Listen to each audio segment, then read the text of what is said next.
Colleen Ballinger is going live again.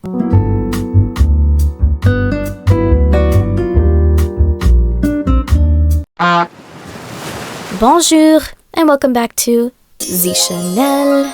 We've already talked a little bit about Colleen Ballinger on this channel, and she just seems to be crawling her way back into my mind these days. Now, if you haven't seen my first video on Colleen, I recommend going and watching that first. I've linked it in the iCard above. That video should catch you up with everything that's going on lately. But I think the most important part of that video is that Colleen made a resurgence on Raven Simone's podcast. Yep, that's me. And that podcast episode got a lot of backlash, deservedly so. Because Raven and her co-host, who is also her wife, Miranda, seemed to do very little research on Colleen's past controversies and why she fell from good graces in the first place. And not only that, but Colleen failed to actually apologize for everything she did and rewrote history.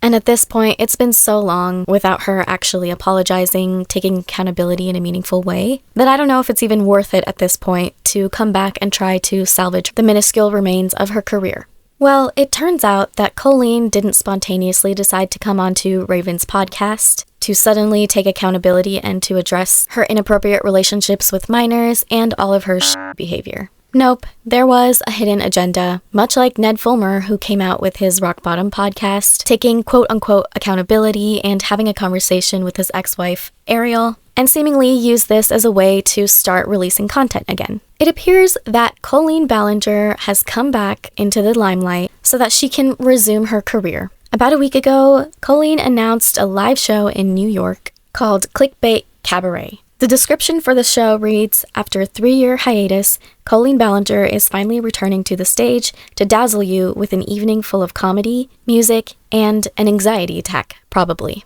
So the timing of Colleen's guest appearance on Raven's podcast is starting to make some sense. And if you have been keeping up with Colleen Ballinger all of these years while she's been canceled, she has been uploading videos to her vlog channel and has mentioned multiple times that she misses being Miranda, she misses performing, and she misses tour. And then someone wrote, Sarah wrote, the Patrick and Eric misses Miranda tears emoji, and that struck a chord with me in the way that we met, and the Patrick and Eric misses Miranda. I miss it too. I miss it too.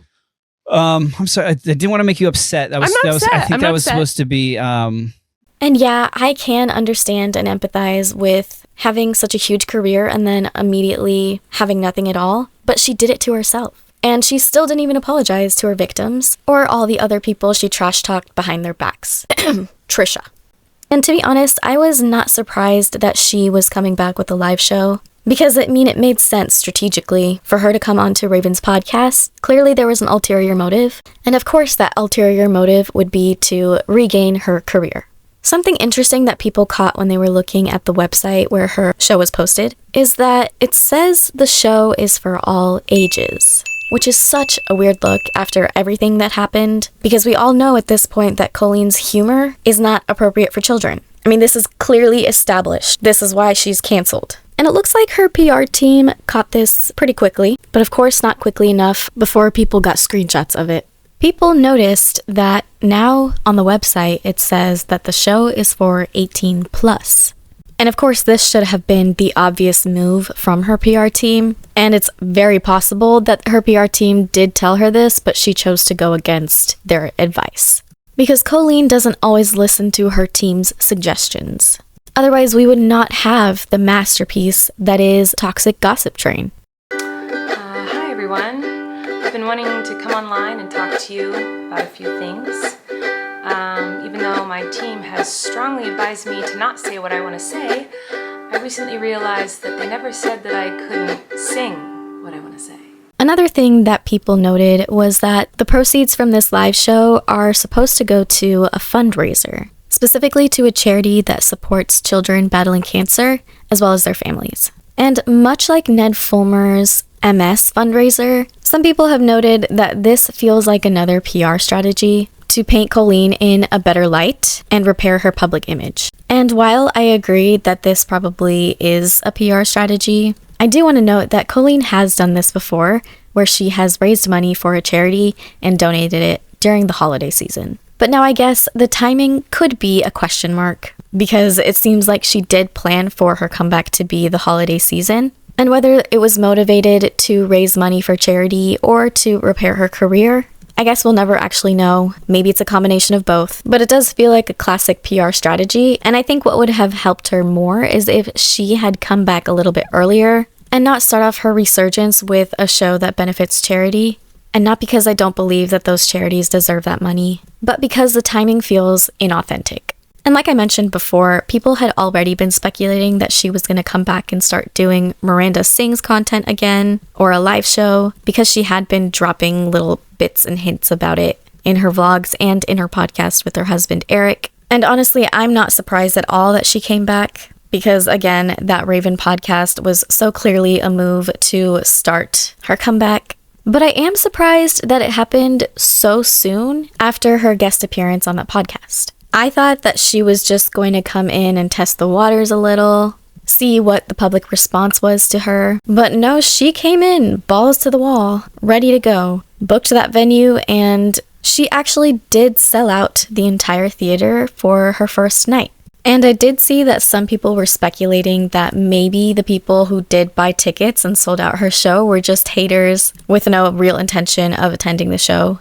Or did plan on attending the show and were just planning to take videos, post it on social media, and make fun of her. While I think that's a great theory, I unfortunately believe that she does still have some genuine fans out there. And I think the issue is that a lot of people still don't see her behavior as grooming. But it is. It is textbook grooming. Whether she meant it intentionally or whether she was trying to make genuine connections with her fans, the conversations were beyond inappropriate for her as an adult woman to have with children. And I think that we should take this opportunity to remind ourselves what Colleen was actually saying to her fans. I've gathered some screenshots that I'd like to go through with you all today.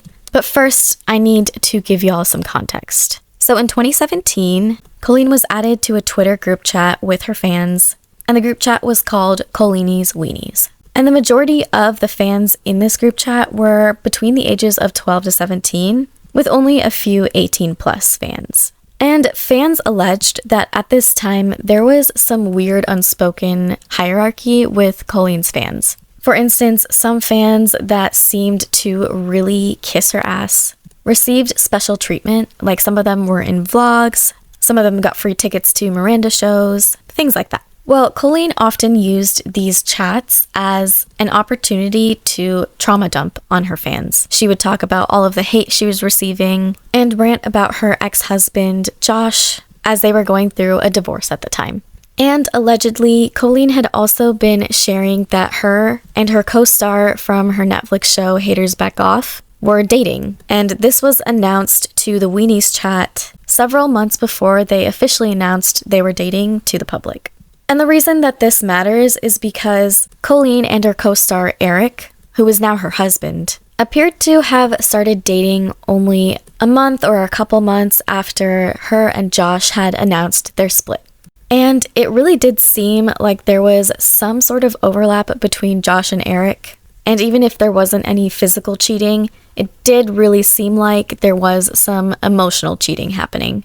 Which I guess is not really relevant to this story, but I do think it says a lot about her character.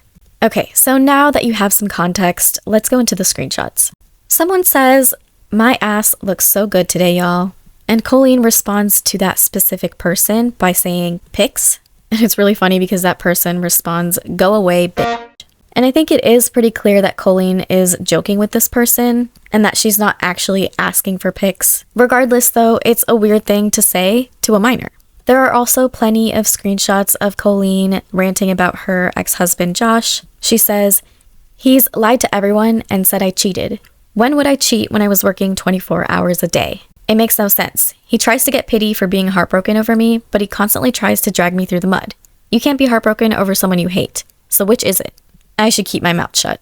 Yes, Colleen, you should. "He was always mad when I was happy. I thought that would end when we split.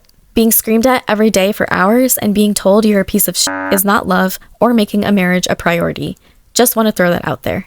And protecting yourself and getting out of an emotionally abusive relationship is not giving up on a marriage. It's brave." Got him a tour, got him subscribers, gave him a family, paid for everything, flew wherever he was. How the actual I would have time to cheat when I was creating, writing, executive producing, and starring in my own Netflix show while posting 4 videos a week and also talking to my partner for hours every single night after working a 16-hour day just to be yelled at and told I was a piece of shit. Other than the 3 hours of sleep I got, when would I cheat? Tell me. Explain to me the logic. I flew every other weekend for 9 months to see him in the cat's pajamas. He wouldn't even come to Canada when I was doing my own show. Just saw this too. Sounds like he is literally explaining what he has done to me for the past 8 years. How anyone could believe this breaks my heart. All I ever did was promote him and support him, and now he continues to use me and belittle me and bash me 10 months after everything, while I've stayed kind and loving no matter what he says or does. When will he just leave me alone? Anyway, I know I shouldn't even say anything. And yes, Colleen, you should not be saying anything to these literal children. It's inappropriate. You don't need to be trauma dumping on these children. Save that for your therapist. And not only that, but she also talks about her sex life with Eric. She says, Eric is ripped. Tell me what move I should make on ball. Okay, I'm gonna go to him and say, hi Patrice, I'm ready to stress eat your wiener, so show me your ball. Thanks for the advice. Like, what the actual Who the at that big age of 30 would talk to children like that, except for creeps? What are you doing? And then in another screenshot, she says, hi, everyone hates me.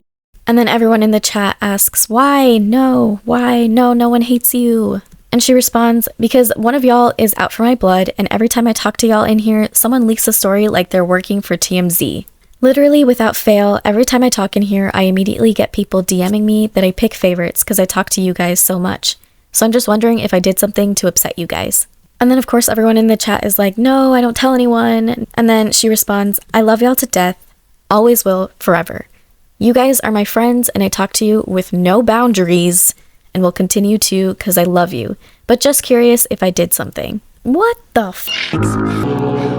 First of all, the way she's talking is like she is a freaking middle schooler. She's so incredibly immature. Second of all, why the hell do you think, as a grown-ass adult, it's okay to talk to children like this? And not only that, I think it's so weird to talk to your fans like this. Because there's obviously a power dynamic as soon as you are someone who has a big following, has a lot of fans, it becomes inappropriate to have conversations like this because these people look up to you. And that means it's so easy for them to be manipulated by you because they trust you, they want your approval, and it's your job as the person in power to respect boundaries and as the adult, make sure that you're keeping children safe.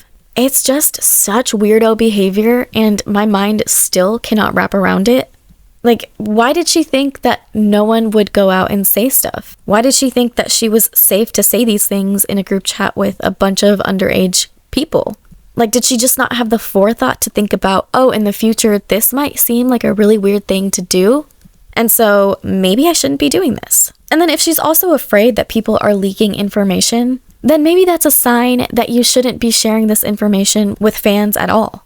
And then there are more screenshots of her saying, literally, y'all are my best friends, I'm serious, I want to hang out with you guys and have a slumber party. And then I think this is a message directed toward Adam McIntyre, who I guess was going to make a Q&A video. And so she says, you need questions for your Q&A? Are you a virgin? Which, I mean, I get, it's a joke. Like, it doesn't read as serious to me. But, like, what are we doing here? This is a frickin' child. Grow up. You are 29, 30 years old. Way too old to be acting this way. I also wanted to share a little story that I found on Reddit. And this is all alleged, and I guess we just have to trust this person's word. But just keep in mind that this doesn't really have any backed up proof. But from everything that we have seen, it doesn't feel like this would be out of character for Colleen. In the post, this user says, with light of everything that has come out, I finally feel safe enough to have a voice now. I supported Colleen and her family from the age of 13 to 18. I was in group chats with Colleen and also messaged her privately on Twitter. I logged back into my old account to find so much of what was said was absolutely inappropriate of her to say to minors. A whole lot of trauma dumping in the group chat to me and so much more. At the time, I was a child and also blindsided because she noticed me. The fact that I look back now and feel sad that I never saw her manipulating me or saying inappropriate things, etc. I went to her meet and greet in 2018, and Corey behind the camera told me to bend down because Colleen had to put her arms around my neck as I was too big. And at first when I read this, I was a little bit confused, but it sounds like Corey, who is Colleen's best friend at the time, was basically fat-shaming this girl, saying that Colleen couldn't wrap her arm around her, so she had to bend down for Colleen to actually reach around her to hug her for the photo. Okay, going back to the post. For reference, I was 6'1" and Colleen was 5'6". Before the show, Corey quote tweeted me, being excited, mocking me, and got the whole fandom to do the same and attack me. I remember crying in the hallway, waiting to go into the show.